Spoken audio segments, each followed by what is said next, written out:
There. Welcome to Bourbon Turntable. This is the show that blends the love of music with the love of whiskey. Tonight, I have Holdyn Mason with me. Holdyn is the lead singer of a band called the Weathered Souls. They are a Texas band, East Texas. Think about an hour east of Dallas. Is that kind of East Texas? All you Texas people and your geography, let me know. But I'm talking to the Texas band. I got to drink some Texas whiskey, so let's start with the best. Iron Root Republic. This is their Promethean series. Red Flint Corn. Got a little here in my glass, so let's have a sip. Cheers.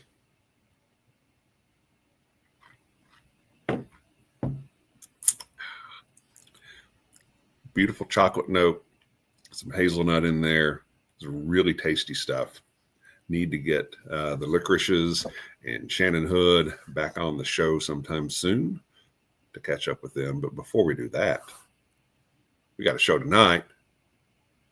We also need to tell you about the Bar Cart Co-op. Bar Cart Co-op is a collection of friends who produce content for the whiskey enthusiasts.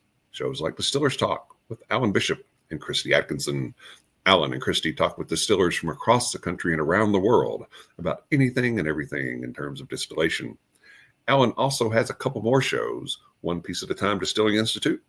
And if you have ghosts, you have everything. So try to keep up with what Alan's doing. I don't know that you can do it. He's got a lot going on. We had him on the show recently. He told you everything he's got going on at Old Homestead. He's also riding a bike, so you probably can't keep up with him that way either. My Whiskey Den with Pat and Mike and Mitch every Monday night, 9 o'clock Eastern, 8 o'clock Central Time. My Whiskey Den, where craft whiskey is king. They have wonderful guests. They have fun tastings and some awesome folks just hanging out in the chat. David Levine, Whiskey in My Wedding Ring. Check that out. He has a blog where he posts reviews of whiskeys. Really good stuff. He does a great job with that. He also has a podcast where he will interview distillers and others in the whiskey industry about things they are making, drinking, promoting, etc., etc. Hey, don't forget about our show, Bourbon Turntable. If you're watching us right now on YouTube, kindly hit the subscribe button. Kindly tell your friends. If you're listening on a podcast platform, you can subscribe there too. We would equally appreciate it as well. So, we've got our show coming up in just a minute with Holdyn Mason of the Weathered Souls. All right, well, I'm here with Holdyn Mason.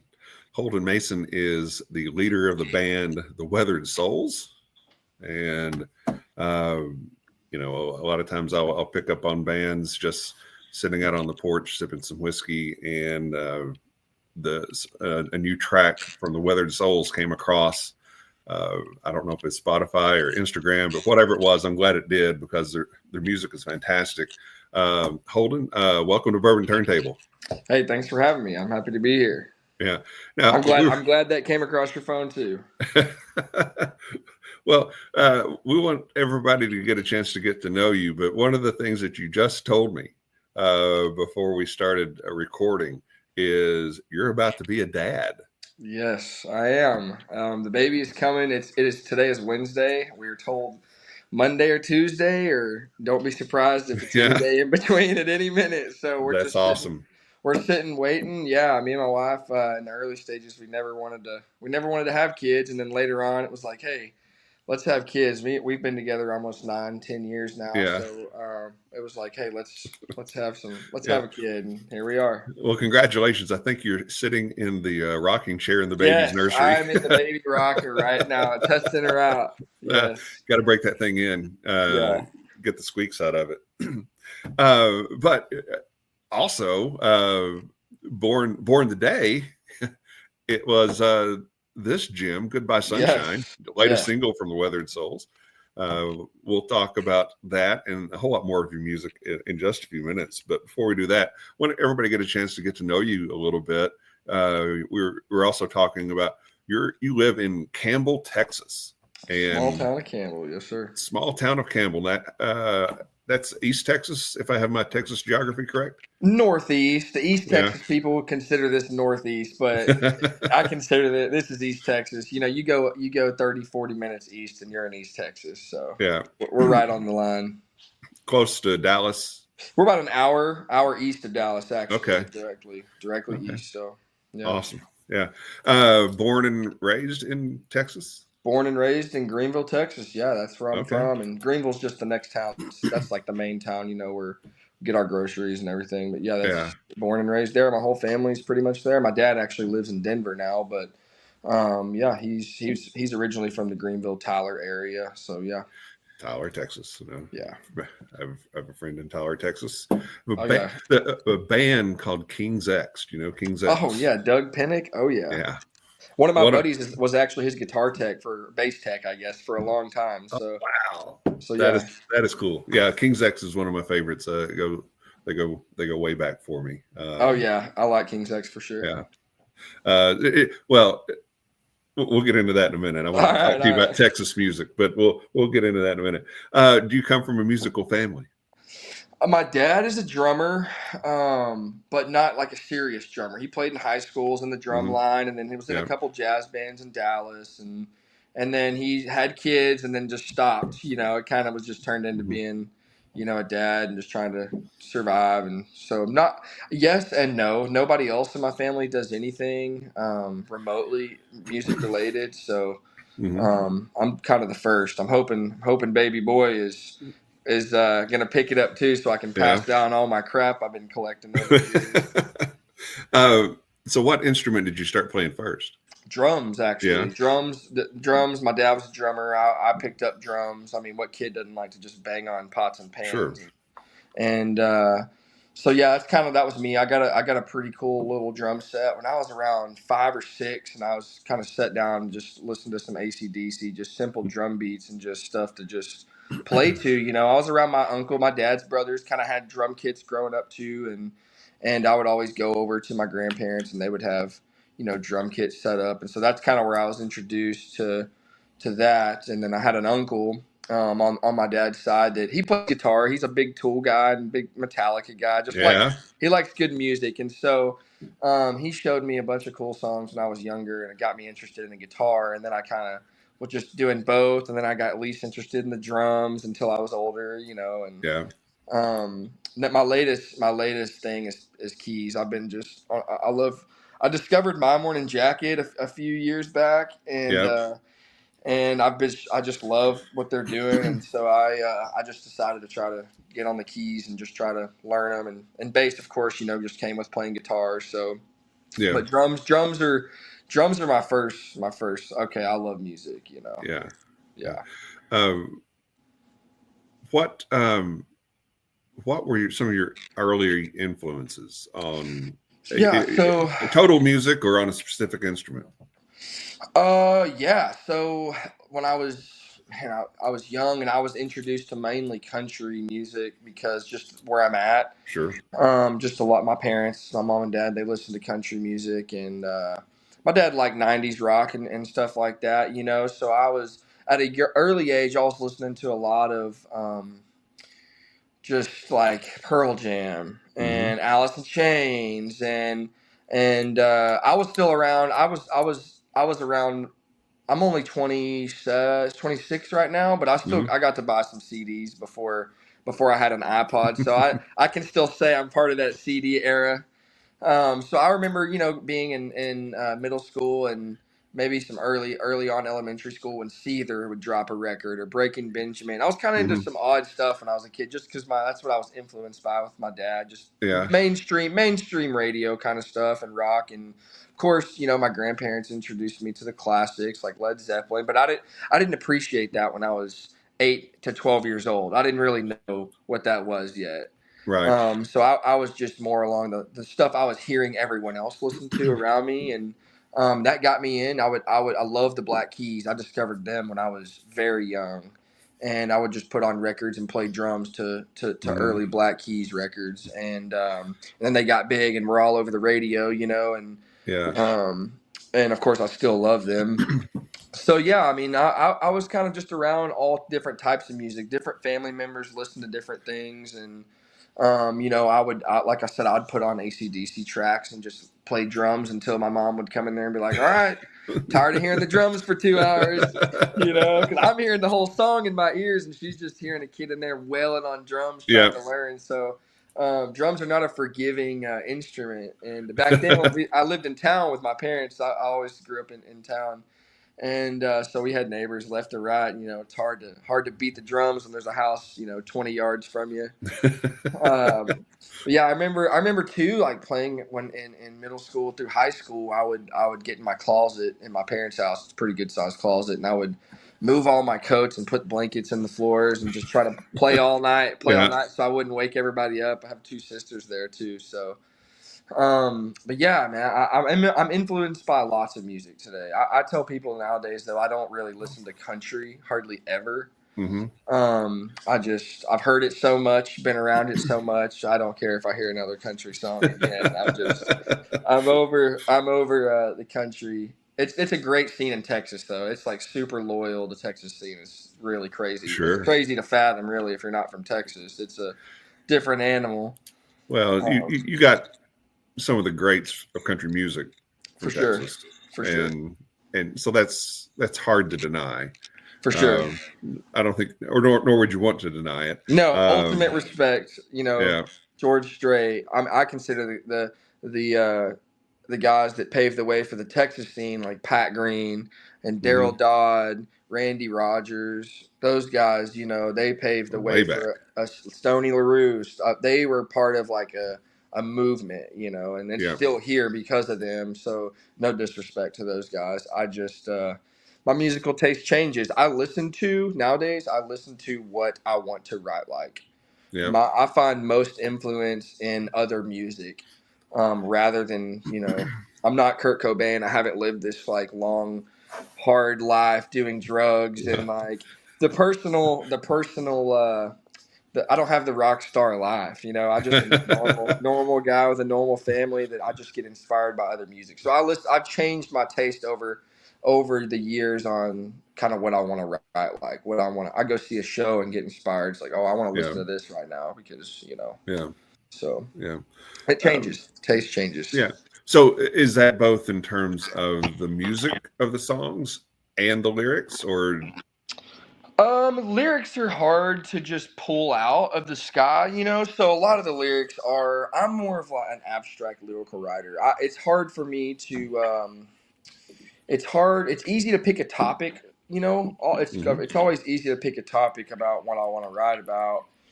But I don't like to be so straightforward that it's everybody listening knows exactly what I meant to write about. I kind of Yeah. want to leave it up to interpretation or cover up a few things with maybe a story. I'm making up a Hmm. story about something that I saw or went through Yeah. or witnessed.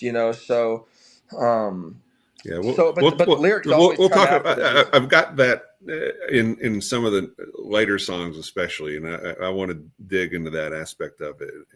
As far as the song isn't necessarily what you think it's about on the surface, or Correct. there's a lot more to it than what you might think. For sure. Um, yeah. So if you're looking at early influences, or you're writing like what you're being influenced by. Some of the early work of the Weathered Souls seems to be more of a Southern rock, Black Crows For sure. kind of feel to it. I love the Black Crows. Very first band I ever saw in concert live. I saw them when um, Green, the guitar player Green, that was his last name, was in. Mark Ford was already Yeah, gone. Jackie Green. Jackie Green. Yeah, Jackie Green was filling in for them. It was at House of Blues in Dallas. I was probably 13 years old. Very first show I ever saw. It was mind blowing. I mean, that's awesome. that's why I got a crow tatted on my arm right here. I mean, it's like, hey, I forever will love the Black Crows. I've got all their records. I've got Rich Robinson gave me a slide at a Magpie Salute show, which is like one of his little Cool. spinoff Yep. projects. Yep. And so I still have that to this day. Signed the box for me. I love the Black Crows. So yeah, and also too, like Brock, our old lead singer, he was part of the band, and in the beginning we were writing a lot together. I Mm-hmm. was 90% of the time, Weathered Souls songs start with music and Mm-hmm. lyrics come on the back end. Yeah. I would write a song and record it, playing all the instruments, and maybe just send Brock just nothing but the music, or maybe just a hummed melody Yeah. throughout, kind of so he could get an idea of where I was kind of wanting to go with it, or maybe it was halfway done, or maybe it's full done with lyrics. It just depends. Sometimes it was. I could put a song together all the way through, and sometimes like, hey, I'm having a hard time figuring out what I want to write about, but you're singing it anyway, so you kind of you kind of fill it out. And if you can't, then we'll get together and figure something out together. But so his influence was a lot of the early sound as well. Mm-hmm. Brock is more of the country guy. He was more of just like he liked the southern rock and well, Mm-hmm. more of the country. Now I had to kind of make him meet in the middle with me. It's like, listen, okay, we got to rock and roll just a little bit, or I'm gonna lose my mind up there. And so I kind of introduced him to that sort of sound, the Blackberry Smoke, the Black Mm-hmm. Crows, just crazy bands that I like. I say crazy. Queens of Stone Age isn't Oh crazy, yeah. but just crazy for him. He'd never heard stuff like that. Yeah. So Led Zeppelin, he was like not around Led Zeppelin stuff. Rival Sons, one of Yeah. my You all-time favorites, and just you trying did him to, a favor.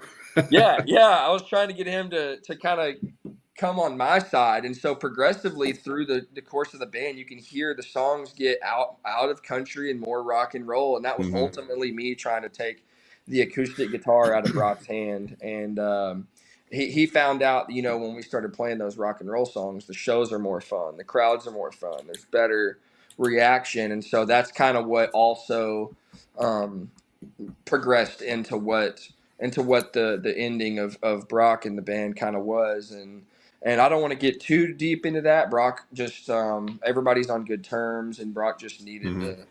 He just wasn't in a good spot being on the road and just dedicating 4 or 5 years of his everyday life to doing music, and he just wanted to. It Sure. wasn't good for his mental state, and he just wanted to get out of it, and we all respected that. And we didn't want to stop, we didn't want to quit going, and ultimately, I've got a really uh, big connection with the band. I've done. I hate saying it's my band, but it's my band. I Right. put the guys together. I write most of the songs, and all the tour managing and just all the ins and outs, was me. And if I needed help, Brock was helping me, but he just needed to get out of that. And so Yeah. we took about a year off, not a year, maybe 6 to 8 months, and just talked to everybody. We got together, the rest of the band guys, and we figured out what we want to Mm-hmm. do. And should we keep going? What is everybody gonna think? And it's like, it doesn't matter what everybody thinks. We don't have the million monthly listeners. It's not like Metallica breaking up and finding a new singer. Right. So it wasn't too hard to say we need to keep going, and we need to keep what we're doing.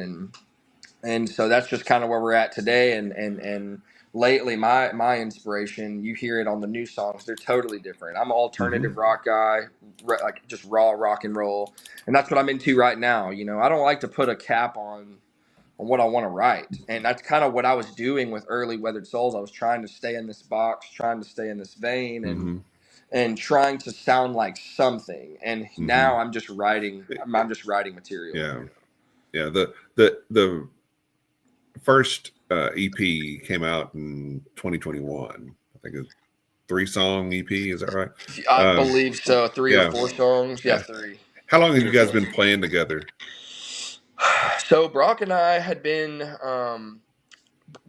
backstory. Just a quick little backstory. I have a music studio, and I don't really advertise to the public much. I have a few buddies that come in, but it's just for me to record Mm-hmm. my own stuff, and I do that, and I will produce other stuff every now and then. But Brock came to me from a buddy that he needed to record some songs, and I liked a couple of Brock's original.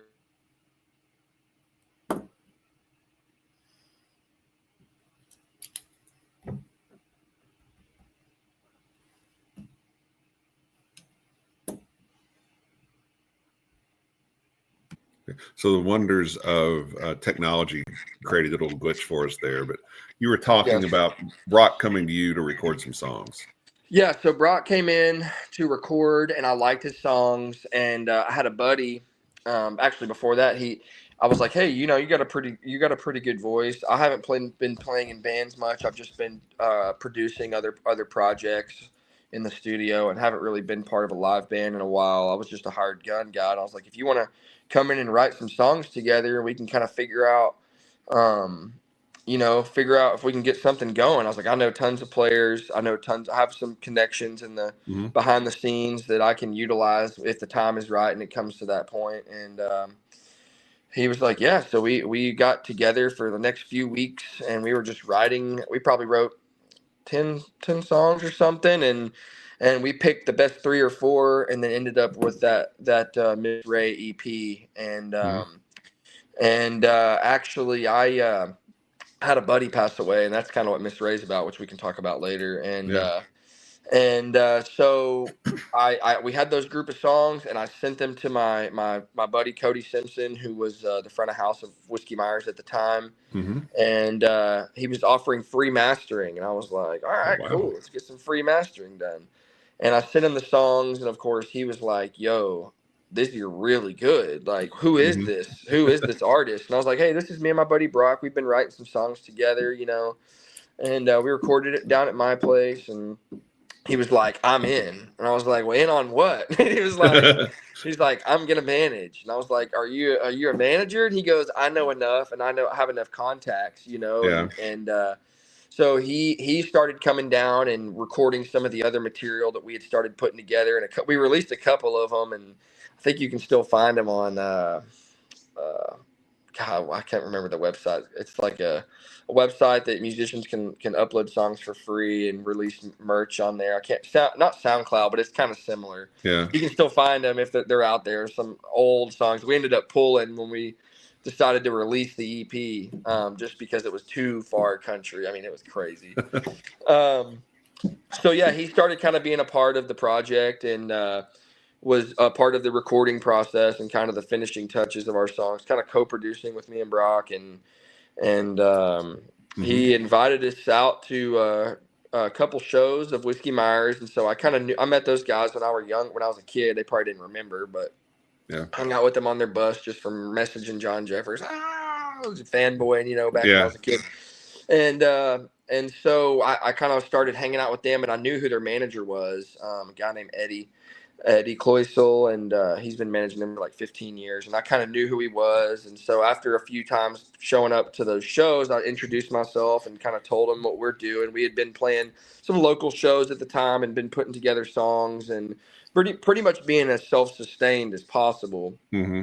And as far as just getting things done without having to borrow money, and just getting it done on Right. our own without having to have a bunch of outside help. And so he was impressed. And a couple months after that, we had been playing shows up to that point, not great shows. I think we had some shows with Tanner Usry, that were like smaller at the time. He wasn't near what he is now, and so they were just, honestly, they were bad venues and aren't even in business anymore, just for not promoting shows. And Yeah. pretty sure it was like a money laundering venue, if I'm being honest with you. Some sketchy places. They were just, yeah, it was sketchy. There's a Sketchy song. venues, but There's a song in that story. yeah, there is. That's a good idea. I'm gonna put that in my notes. But yeah, so we were doing some stuff like that, and then he called us one day and was like, "Hey, I got y'all 3 shows opening for Reed Southall." Because Southall had been playing a bunch of shows with Whiskey Myers, Mm-hmm. opening up, and Cody had gotten to know them and became friends with them, and they were willing to give us a shot, and they're on the same management company as them. Eddie is their manager, the guy I was telling you about earlier. Yeah. And so Cody he sent us out, and these were great shows. These were big venues that were sold out. And, Awesome. we went from just kind of that to boom, right in the middle of it. And You got there was, spoiled. You got spoiled. yes. And there happened to be one of the reps from the management company at one of those final shows that we played. And then a couple weeks after that, they called us and said, "Hey, we want to sign y'all before this before this thing gets too out of hand and we've missed our opportunity. And so we were hanging on to that Mr. A EP. We had it; it was finished up, recorded, ready to go. And I think that's what sold them too. We had that catalog, and Cody was kind of sending them that stuff. Hey, you need to check out these guys. And shortly after that, we drove down to Austin and we signed a contract, and that with a company called Wine How, and got on CAA booking, which is crazy. Mm-hmm. We're able to land them through our management company, and ended up with music distribution as well. So yeah, we got crazy lucky, and just pretty. It doesn't really happen like that for a lot of people. No. And it's all about there. It does happen to get lucky, but it's really contacts, utilizing your contacts, and just believing in what you're doing so that you can sell your own brand. Yeah. And, No, I see a lot of people on the show that really, really talented. They just need that break. Yep. And it's just you got to keep at it. Don't quit. Consistency. And two, I tell people, I have a bunch of buddies that are really good. Some of them way better than I'll be, and they think that I'll say this, even when you get signed and you pick up a booking agency, you're still what you are. We just happen to be at the bottom of all of our agencies, just because of that's what it is. Right. And so just because you get signed and just because you get a booking agency doesn't mean anything changes overnight. It doesn't. It takes a long time even having those resources, and now music is so crazy now. It's just everything is a TikTok society. Mm-hmm. And so it's now you have to have a reel or a TikTok. You have to be an influencer or a content creator first, blow up, then you go sell out shows. Right. Right. And that's just backwards from everything. When I was growing up watching people do it, was you have to go play as many shows in as many places as much as you can and do it nonstop, and it'll happen. Right. And then other people will write about you, not you. Don't write about yourself. Yeah. Yeah. It's not like that anymore. And, we haven't been playing shows this year just because, one, I'm having a baby. And so I just kind of wanted to settle down and just be home. And we found out, we did a few long tours, like 6-week consecutive tours, and took some really good rooms with South Hall and Whiskey Myers and Rival Sons and 49 Winchester. And we did some good long tours with big bands, and the growth just wasn't what it is when I'm growing more this year, staying home, not playing a single show and releasing songs, than I am being out for 100 shows a year, not releasing but a handful of songs, and going crazy and not being home. So that's kind of altered my thought process on what I want to do. And so I just, this year, hey boys, the band guys, I'm sorry, go play as many shows with other people as you can. Go to the studio, get paid, do sessions, do whatever y'all need to do to make income. And I'm gonna stick at home and enjoy my wife and what's going on, and get her ready and get myself ready and release songs all year long. And everybody was good with that, and that's where we're at. And it's been crazy to see the Spotify numbers go up, the Instagram numbers go up, and I've been off social media a lot, and it's just one of those things where this year I've just kind of wanted to just chill. I've been doing it for like 4 or 5 years, like every day, all day. My focus is on the band, and just needed a good break. Focus on songs, focus on studios, and releasing music, and see what happens. Kind of try something we haven't done in a while. Yeah. You talked about you were leaning rock away from country to more rock and roll, and I think that you kind of get that on the first album. Yes, for sure. Till the Morning Comes. It's for sure. It's even heavier than the EP and the few singles you released the year after that. Almost like Blackstone Cherry meets the Black Crows kind of Yeah, yeah. vibe to So it. so actually, my good buddy, we met Goodbye June. Oh yeah, they're great. We met Goodbye June playing with Whiskey Myers, and me and Tyler. We went on a good long run with those guys, and me and Tyler just became really, really good friends. And we were looking for a producer to. We had our money saved up, and we were looking at studios and producers, and just having a hard time finding somebody to trust. And we all loved Goodbye June's music, of course. And by the end of the tour, I had Tyler. We were sitting out. We were actually playing Firewater Festival, which is Whiskey Myers' own Hmm. festival in Kansas. And we were both, us and Goodbye June, were on the same day. Bill, it was like the last leg. That was our goodbye to them. We wouldn't see them Hmm. again for a minute.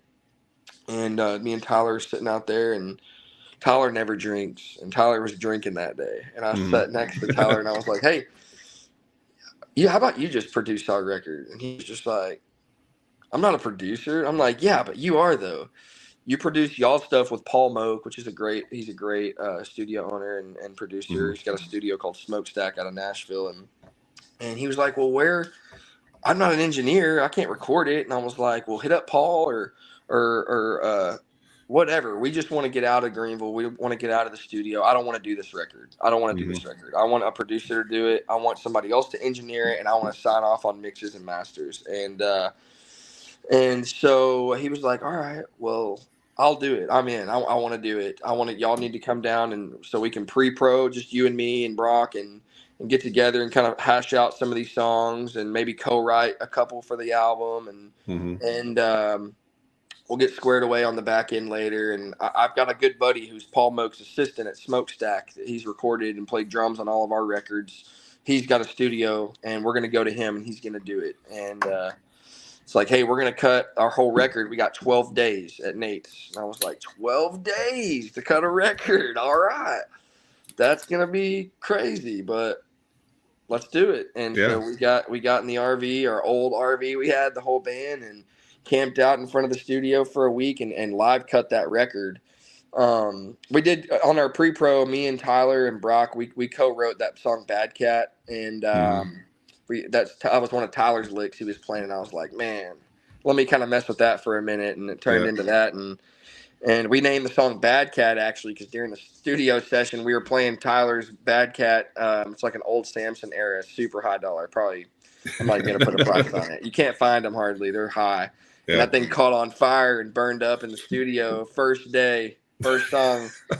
And smoke alarms going off, fire extinguishers going off. And he fixed the amp. It just looks burned and melted down, and it still works. And he plays with it all the time. It's really cool. I told him, I was like, man, if you ever get rid of that thing, I need to know because I will buy it. Yeah. And so we had to name the song that, and that was a good story for the shows. But he ended up producing it, and so it's got a lot of the Goodbye June touch to it. It's got a lot of Hmm. the rock and roll pitched up, and it was everybody's first time kind of live tracking in one big room and going for it. And so that's what that album was. We wanted a pure rock and roll. Let's just go in there and cut it, and let's see what happens. And that's what we did. So that's kind of what I was influenced a lot at the time by some heavier stuff, and like you said, the Blackberry Smoke, Black Crows, Audio Slave was a big like reference track for a few of those songs. Okay.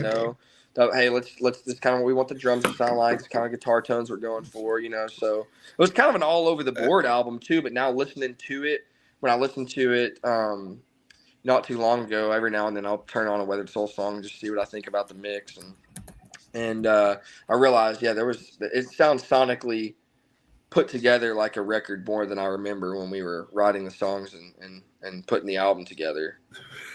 Well, and one of my favorite tracks is Rolling Thunder. Oh yeah, Great riff, uh, uh, and the guitar solo at the end. It's like the last minute and a half of the song.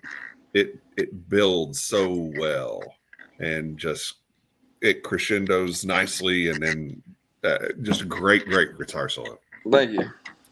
Really enjoyed I that. appreciate that. Yeah, that's one of my favorite tracks. That's probably the track on the record, as Tyler called it and would be.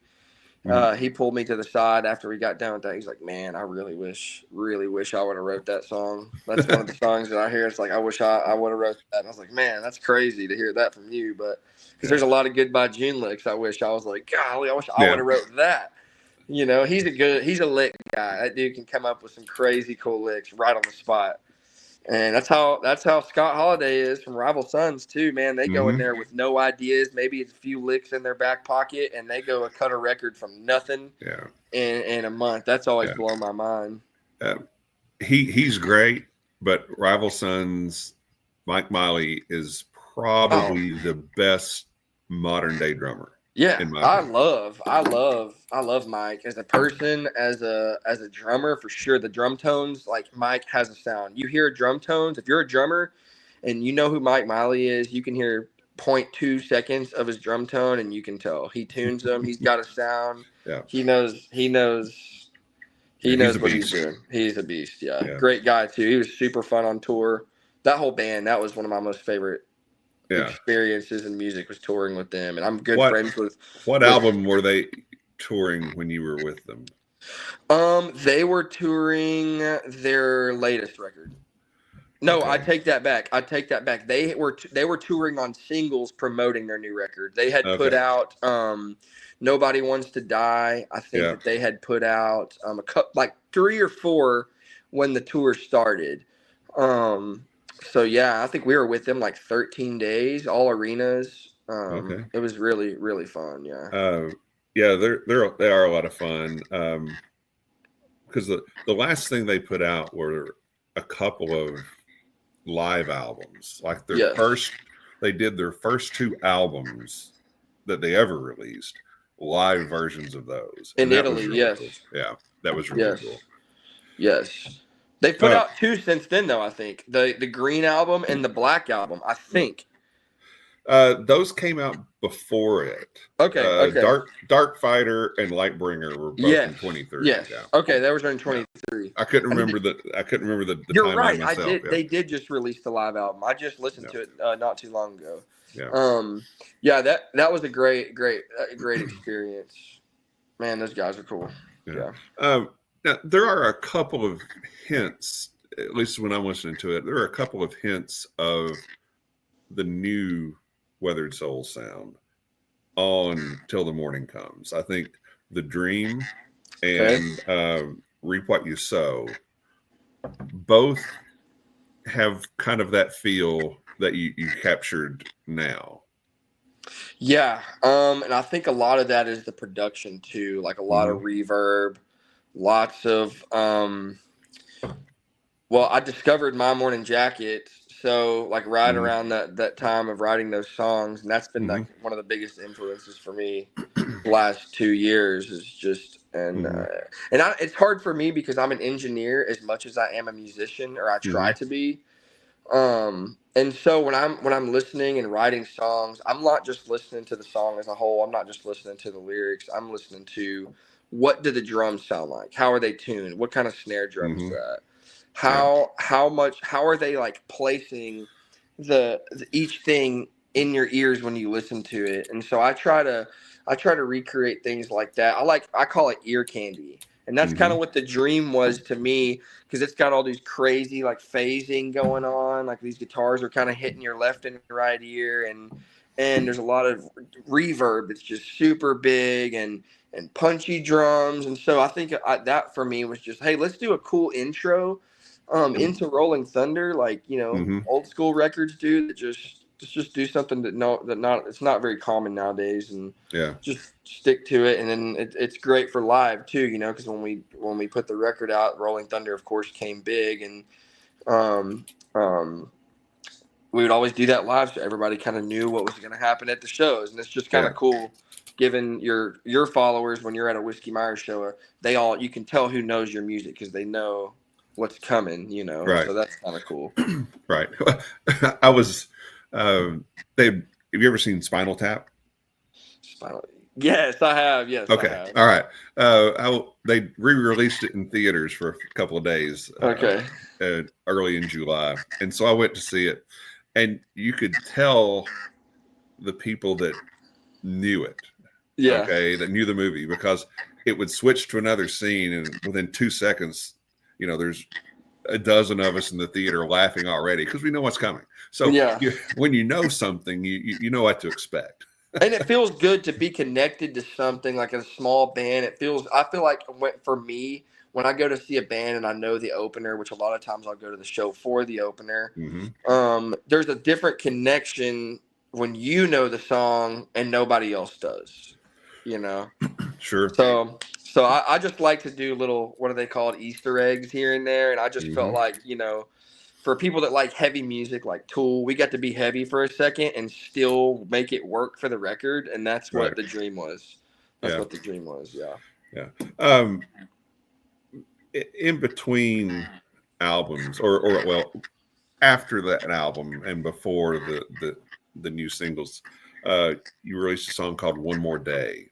Okay. Yes. Very intimate, very transparent song. Talk a little bit about how that came together. So that was the first release with my singing ever as a Weathered Souls project. Hmm. And so I wrote the song not necessarily for me to sing. I was just the song's pretty self-explanatory as far as that one Mm-hmm. goes. We all have people that are getting older and maybe sooner than you want, and that's pretty much what that song's about. Yeah. And so it was very personal to me, and Brock knew that. And kind of halfway through, Brock in the studio doing his vocal takes on the song was just like, man, this song ain't for me to sing. Like this is I'm not going to be able to do what you did on this song. So it needs to stay. And I was like, you're cool with this being out with my vocals? And he's like, yep, I could care less. Yeah. And so that's what we did. And it just happened to be one of our biggest songs we've put out. And so, yeah, I was shocked. I kind of knew just based on how Miss Ray was, Mm-hmm. it's in that essence of that song with just some more of my favorite kind of instruments instead of I less countryed it and more, Mm-hmm. kind of made it more what I like, Manchester Orchestra-ish, and just kind of a little bit mod. I love a whirly, like a Rhodes electric piano and a Wurlitzer. Mm-hmm. Like half of our new songs have whirly in them, and like I said, I Yeah. discovered the piano and I've been sticking to it lately. So. And so that song it just felt right to Brock for me to sing it, and it felt right. I'm glad he did that. I'm glad I agreed to it because I'm not really much of I'm shy on the stage. Like I don't move around a lot as a guitar Mm-hmm. player. I stand in my zone and I play my parts the best that I can play them live, and that's just kind of how I've been. And so trying to thinking about singing in front of people is about the same as you walking into Walmart naked. That's how I feel singing in front of a crowd as Yeah. you would. That's how I've always been. But obviously, Brock had to leave, and so I had to just embrace it. It's like nobody's gonna do it except for you, and you're more connected to these songs than anybody else. Even with Brock singing them, I wrote most of the lyrical content, especially after that 3 or 4 song EP for Miss Ray. Most of this, like 95 to 90% of it, was recorded and written by myself, and Mm-hmm. that's just one because I had the free time, and the studio's in my backyard. Mm-hmm. Brock was 2 hours away, and he was trying to make money when we weren't playing, to survive, and so that's just kind of how it led into that, and so yeah, that's one of my favorite songs. So I think that's Yeah. probably one of my all-time favorite songs that I've written. Mm-hmm. Yeah, it is really good, and thank you for writing it. And obviously, it comes from a real place in your heart, and I think that's something that you share with people who've had that same kind of experience. So, For sure. thank Yeah, I you for doing appreciate the words. For that. sure. So 2025, you've released 4 singles so far, and there is definitely a My Morning Jacket, War on Drugs, Cage the Elephant kind of feel there. But there's also kind of there's a Joe Walsh quality to the vocals. Okay. At I least that's haven't what I listened to a hear. ton of Joe Walsh, but I got No. the classics, the hits I Yeah, like and have heard a of. little bit of Joe Walsh, maybe a little Okay. Steve Miller. Love Steve So, Miller. and I, to me, a lot of times rock music stacks. It's you got uh, the drums and the bass, and you got the guitars, and you got the keys, and you got the vocals, and it all kind of just stacks there in that mix. This music, it all kind of intertwines, and I love that about it. It Well, that's what uh, I've been trying to do. I've been trying to sonically not put myself in a box song wise, mhm, but mix and production wise. I mhm, want to develop this is what I sound like, you know. This is what I sound like as a songwriter and as an engineer. And nobody knows the songs that I'm writing better than me, right? right. And so for this, I've always worked with other people and worked with the band and worked outside of just me for all of our songs for the most part when it got into finally tracking and being in the studio. And for this year, I just told the band guys like, look, hey, I'm putting this whole entire record together by myself. I'm writing everything by myself. I'm recording everything by myself, Hmm.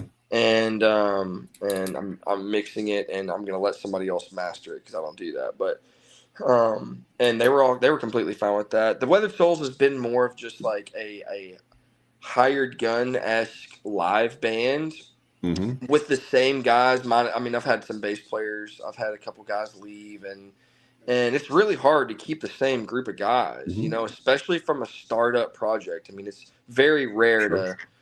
to start a band and end up with the same people. It's one of the toughest jobs. I mean, it's mentally breaking, it's physically breaking, and so that's kind of why I got more into the idea of, hey, it's going to be easier on me and my mental state if I can just do what I want to do and let it be and Hmm. roll with it. And so kind of that's the band guys are completely fine with that. And Dustin's he's one of my buddies, real good buddies. He's the rhythm guitar player for the Weathered Hmm. Souls, and he comes in a lot and helps me record because I can't record myself playing drums by myself. It's really tough. I record something, go back to the console, change something, go back, record another take, and by the time you've done that, I've gotten one or two takes that I'm not going to be able to get better than, but I can't use it because something messed up. So Yeah. he's there for that, and he's into the studio stuff, and well, I'm not. This is like my only record this year that I'll probably do 100% by myself. But I just Hmm. wanted to. I want to do it for me and get it out there. And but Yeah. I think the sounds. I've discovered something like kind of doing this that I want to stick to and that I like. And so lots of things will stay the same, but it's always good to have other people giving Yeah. you opinions too. But It's very successful transition to the sound. Uh, I really enjoy. I mean, the first thing I heard of your bands were the things from 2025. So I went back and then caught up too. But how was that as a listener? What did you think when you, because I feel like in my mind a lot of people, my management team was wanting to get rid of everything that has oh, that had Brock. They don't wanted do that. to they wanted to cut it and start over or maybe even do a band name change. And I was just like, I don't think anybody understands how connected I am to the old songs as much as the Hmm. new songs. And I think Yeah. I want that to be part of the Weathered Souls. Yeah.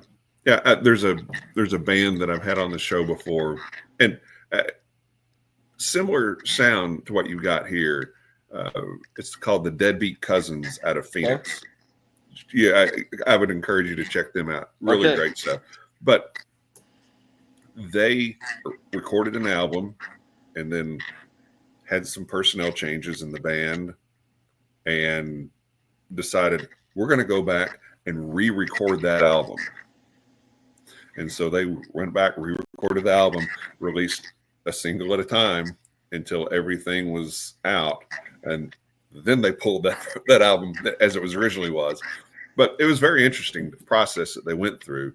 I mean, I could hold on, I could see you going back and cherry picking some of the older songs and reimagining them in the new sound. For Because sure. the older catalog is too good to just pull it and let it sit on a database somewhere. Yeah, I agree. I ex-nayed that after a short thought. It's like, and like I said, that Till the Morning Comes record was, I mean, just because it's not me singing it, 80% of those tracks were written 100%. Rolling Thunder, I had all the music done. I wrote all the verses, and it was just, there was no chorus. There was Mm-hmm. no these hallucinations. That none of that was there. That was all Brock for that line, that part, and I loved it. But I'm Yep. very connected to a song that's 80%. All the music, all the Right. lyrics except for the choruses. And so I'm too connected to that to pull it, and that's part of my music process. That was Well, part of what I wrote at the time, and I want to keep that out there. That's the tattoo. That's releasing music. Once it's out right. there, it stays. Right. I And mean, things evolve. I mean, I think the evolvement of a band is kind of cool, even though it didn't happen the way I never thought it would happen like that, and I didn't wish it to happen like that. But everything, everything, everything happens how it happens, and it is what it is. And so that's just part of the process for my musical journey. And right. I'm going to continue on it, and I think the new sound will stick more. If it would have been just me in the beginning, and Brock never was a part of the project, it would have started like it is now. Mm-hmm. I love the Southern rock, and I love the Southern sound, but that's kind of what I learned how to play to, when I was a Mm-hmm. kid, and that's kind of what got me into the music. And then as I got older and better as a musician, Mm-hmm. what I listened to changed because I needed new things to learn. I needed new things to get into and inspire me, and that's the sound, Yeah. about that 15, 16, 17, 18-year-old range. I'm fully into the alt rock production, the Dan Auerbach production, the Marcus Mm-hmm. King, like Dan Auerbach projects, like just really into those and how they sound, and the Alabama Shakes. Like I'm just I got into that, and that just took me away. Yeah. Yeah. Um, so the new singles from this year, um, uh, I know you do is a song that we were kind of talking about before, that it's not necessarily, you got to really listen to it to know what's going on in the For song. sure. So kind of talk, is there a real life story behind that, or? There's a real life story behind that, and the person that it's written about doesn't know and never gonna know. Mm-hmm. And it was just I was kind of watching that story from the outside, from a very close perspective, and I couldn't say anything because it wasn't my place. So I needed to do something, Mm-hmm. and I just went to the studio and put that together, and I just, as far as production goes, I think that's my best mixed song. That's my best, like, Yeah. produced, mixed. The song Yeah. has a lot of elements, a lot of things going on. Very Pink Floyd, Great Gig in the Sky, vocals at the end, Okay. crazy, crazy, just stuff, and very My Morning Jacket too, Mm-hmm. definitely. And that's why I wanted it to be first. It's so different from everything else. I chose that song to come out first this year just for that reason. Hey, this Yeah. is welcome. This is the new Weathered Souls. Boom. Mm-hmm. Let's put this Yeah. out. Yeah. We've had a lot of people that have messaged and been like, "This is shit. Bring Brock back." And hey, go back to the old sound. Hey, what is Sure. this shit? It's like, hey, I knew that was gonna happen, and, Sure. and I'd be a fool to not expect that. And it's unfortunate, but it's okay. It's just part of music. Not everybody's gonna like everything. I like what I'm releasing now more than the old stuff, and so for that right there, that's all I need. Yeah. Um, Um, Get Gone was the second single, and it there's a bit of a Steely Dan feel to it with that the key with the whirly. plastic organ going. Yeah, I love that. that's one of my favorite instruments. Yeah, Yeah. that song's inspired by a band out of Austin, Texas called Greyhounds, and you should, if you don't know who they are, they're a three-piece band, and yeah, they're ridiculous. The singer he's a he's a black guy that plays keys with his left hand. Mm-hmm. and keys with his right hand and sings lead vocals, but the left hand is all bass. But he plays through a bass amp, and he's doing these crazy, soulful, funky lines. Yeah.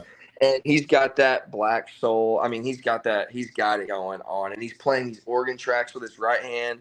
It's like I'll never be able to do that. I don't have that soul in my I don't have that soul in my veins. I wish I did, but Yeah. that was my representation of a Greyhound song that I really liked. Yeah. Well, you nailed it because there's a lot of soul in that Thank you. track. Yeah, I like that song. And then the new single we talked about a little bit, "Goodbye Sunshine," just came out today as we're recording this. Yes. So that's a little bit more of a rocker feel. Maybe a little raconteurs or something going on. That is my musically and lyrically minus One More Day. That's my favorite of the whole every my whole songwriting career. That song I released today is that's me right there. It's got an influence from a lot of bands, Black Keys, Old Weathered Souls. It's got that Reap What You Sow kind of feel to it, the tone wise, and the vocals are layered and stacked, Black Keys ish. They got a high harmony, high octave, and it's one of those. It means to you whatever it means to you. Right. And but it's got the energy. I feel like it's got that slow beginning part, Yep. Then it just blows up after that. It kind of simmers and then takes blows off. Up. Yeah.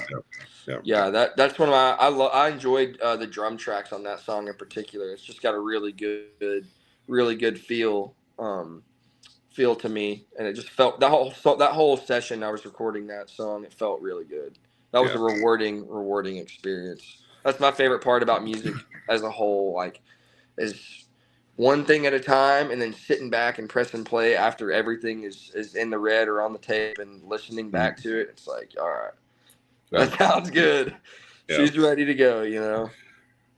So you kind of talked about goals for the rest of the year, just recording music, releasing singles, and having a baby Monday, and having a baby, praying to God to keep it alive for the next 6 months, so that I'm it's a little easier. Yeah, I'm ready to go. My wife's ready to go, and we have a ton of family and friends that are helping and going to help out. And we don't need anything, which is crazy. Everybody's given us and everything we need, so we're ready to go. Bags have been packed for about 2 or 3 weeks, and in the truck, car seats ready to go, and so yeah, that's the first goal. Obviously, is to make sure that the baby, his name is going to be Miller Jude. Actually, Miller Jude Mason. So Miller Jude, keeping Miller Jude alive and healthy is the main goal, and to get as much sleep as I can until then. Good luck with that. I know. Everybody's letting me know. But music speaking, I've got a handful of songs to come out. The next one's gonna throw everybody off. Maybe I should shoot you an email preview. Yeah, please. That'd be great. It comes out.